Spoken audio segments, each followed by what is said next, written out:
when I was 21.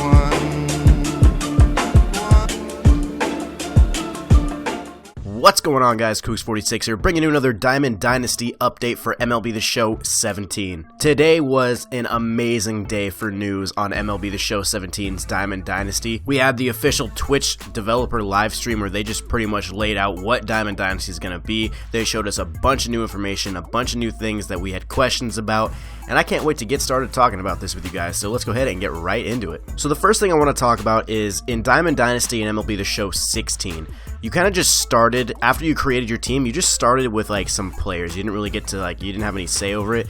This year, you have a complete say over who you're going to draft at the beginning of the run. Now, obviously, these are not going to be your players all time because you're not going to want to keep these bronze and silvers like in your starting lineup when you start getting the better players, but these are the dudes you're going to start with. You're going to be able to actually draft your very own team. This was actually teased in the Diamond Dynasty 101 video that came out yesterday on Twitter. I did not make a video on that because I figured everything was just going to be covered in this stream. So yeah, guys, you get to choose your players at the start of the Diamond Dynasty. So moving on to the next thing, we are talking about the new sets and series. So the sets that we have right now are the Legends and the Flashbacks. And inside those sets are going to be subcategories called series. And these are going to be Rookie, Breakout, Impact Veteran, All-Star, Postseason, and Hardware. So Rookie, self-explanatory, is going to be a rookie card. Breakout is going to be when a player really starts to hit his stride and starts to become a well-known player and a well-respected player. You have Impact Veteran. These are going to be players who are not breakout players, but they are a very important part of the team that are a little bit older, like I said, veteran, and they're pretty much, that's another one that's pretty self-explanatory, like they're just a veteran that made an impact, like that. That's pretty much what it is. Then you have the All-Star series, that's going to be pretty much all-star players. You have the Postseason series, which is not new to us, and then you have Hardware. Hardware are going to be like the best players in the game, so you're going to have like MVPs, Rookies of the Year, Cy Young winners, all those type of players are going to fall under the Hardware category. So now that we've got the sets and series, let's go ahead and move on to events. So if you guys remember when we talked about events, they're basically themed things where you get to draft, you get to choose a team and you have to build a team a specific way in order to qualify for the event, and then you play and then you're able to get rewards through playing. The biggest question I had is is events going to be like the same team that we use for our seasons mode, or is it going to be its own separate thing? And I also wanted to know, like, how long are these games? Are they going to be 3-inning games, 9-inning games? Because if we want to get 60 cumulative wins, that 9-inning game is going to be a drag after a while, you know what I mean? So they cleared all of that up for us. They say that events are varying each time. So sometimes they'll be 3-inning games and sometimes they'll be 9-inning games. So the Wild West event that we're getting first, those are going to be 3-inning games. So the 60 cumulative wins really do make sense there. But other times for other themed ones, they'll do like, 5-inning games, 9-inning games, stuff like that. It's going to be all varying depending on the event. The other thing is that is not going to be the same as your head-to-head season team. Event is going to be its own separate thing where you build a team specifically to play in that event. So you won't have to worry about using all West players with a specific overall in your head-to-head seasons mode. That's going to be its own strict competitive thing. So now that cleared up a lot of questions that I had for events. So I'm really excited, really looking forward to playing that when the game drops next month. The next thing we're going to discuss, guys, is missions. They have been upgraded. They have done a little overhaul to it, specifically the collections missions. So when MLB 16, when you went to the collections tab under your missions, you just looked at, like, let's say collect 25 Orioles, right? You hit that and it says you've collected 17 out of 25 and it lists the guys you have. Well, it kind of took a while to go back into the inventory, into the market, try to figure out who you're exactly missing. This year, it's going to be a lot easier. You're going to be able to click on that and it's going to take you directly to where the Orioles players are listed, and it's going to tell you exactly if you have the player or you don't have the player, and from there you can go directly to the marketplace to look for that specific player. They're trying to make it a lot faster. They're trying to make it a lot more seamless, so it should be much more user-friendly when you're trying to complete these collection missions, which is really good. Some of the other missions types they discussed were the timed missions. These are basically going to be like daily challenges of sorts. You guys have seen that in probably other games. I don't know what other sports games do these type of things, but you're going to have like daily challenges. I remember in Destiny, you had like a specific amount of time to do these bounties or whatever it was. In this, you're going to have a specific amount of time to complete a task in Diamond Dynasty, and the example they gave is hitting for the cycle with a specific player. So you have to hit a home run, a triple, a double, and a single with a player in a single game in order to acquire a unique reward. So in this case, it's a 90 overall legend card. But the key thing to take away from this, guys, if you look at that, because you're probably thinking, damn, I have to hit for a cycle in a Diamond Dynasty game in sometime in this 24-hour span. That's going to be really, really hard. You guys, you can do it against the CPU. There it says right there on the screen, versus CPU. That is huge. I don't know if that means you can do it in extra innings. I know it means you can do it against a CPU, but if you can do it in extra innings, hopefully the Yetis make a return, boys. The last mission they wanted to talk about was the exchange mission. Now this one is a little bit different. So if you have like a bunch of equipment items, let's say you have 7 of the same bat, what you're gonna normally do is you're gonna go into your inventory, you're gonna quick sell all your duplicates, and if it's like a silver bat, you'll make what, like 150 stubs or something along those lines? Well, with the exchange missions, basically what it lets you do is it lets you take a bunch of silver stuff. So like, let's say you wanted a gold bat, it'll let you take 5 of your silver bats that you don't need, combine them all as one, and you can upgrade it to a single gold bat. So your duplicates are actually going to be a little bit more valuable this year around because you can exchange them for higher items. So don't go on a quick sell frenzy if you need to get 1,500 subs for a battle royale entry, boys. Don't be going crazy, because you might need some of those duplicates to help complete your collection. Alright, so that's pretty much what they talked about on missions. Let's go ahead and move over to programs. Programs are going to be crazy because they're going to take up a lot of time. They're not going to be something you're just going to complete in a couple days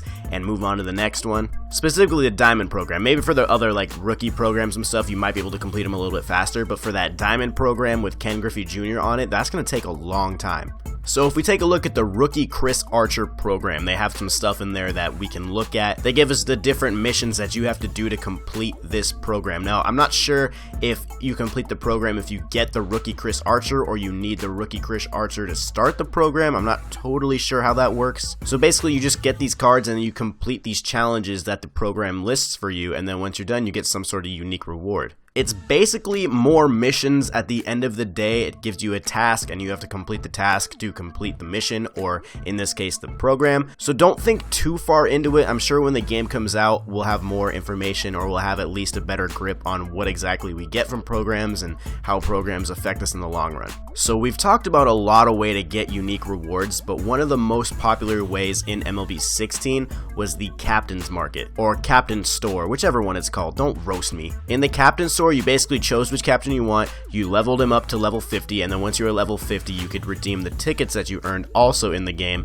and maybe get one of the really great cards. So I know Beltran was in there, I know Prime Miguel Cabrera was in there, Kimbrel was in there, Joe Nathan was in there, Rookie Trout was in there, some of these big time cards. And guys, in MLB The Show 17, the Captain's Market is no more. Captains are gone. There are no captains in MLB The Show 17. Basically, it's the universal profile that's going to help control the tickets. So you're going to get tickets the same way. You can play games and you'll get some tickets, maybe you'll get some rewards somehow.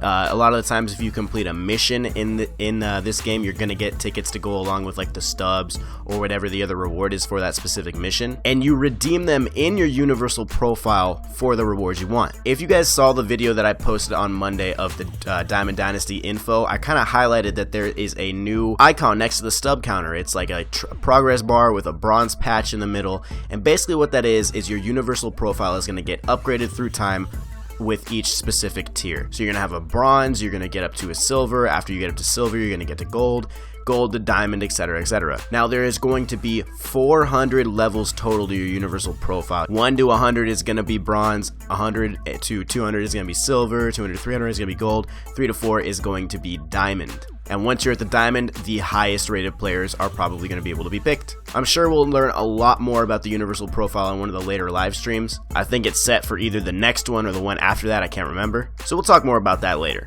One quick point, this is a very big deal for the game.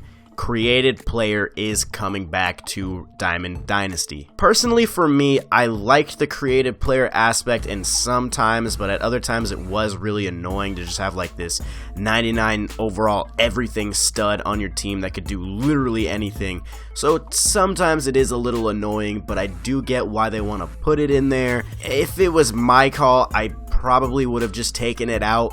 It's not the end of the world to me, but it is sometimes very annoying. I can understand that. But whether we like it or not, created player is returning. So one of the biggest points they highlighted is that the rating system for the cards, so like the cards overall and their tiers, have changed a little bit. So in MLB The Show 16, a bronze card was a 69 to a 77, a silver card was a 78 to an 84, a gold card was an 85 to a 92, and a diamond was 93 to 99. That has changed a little bit in MLB 17. You have from 0 to 69 is going to be a common, from 70 to 79 is going to be a bronze, 80 to 84 is going to be silver, 85 to 89 is going to be gold, and 90 to 99 is going to be diamond. So diamond has a lot wider range this year, boys. So let's go ahead and talk about some of the cards they talked about. They showed 4 different positions for the live series players, and they showed the top 3 cards at each of those positions. For relief pitcher, you've got Andrew Miller, you've got Kenley Jansen, and you've got Zach Britton. The top 3 outfielders are Mike Trout, Mookie Betts, and Yoenis Cespedes. The top 3 infielders are Altuve, Bryant, and Donaldson. And the top 3 starters are Kershaw, Scherzer, and Chris Sale.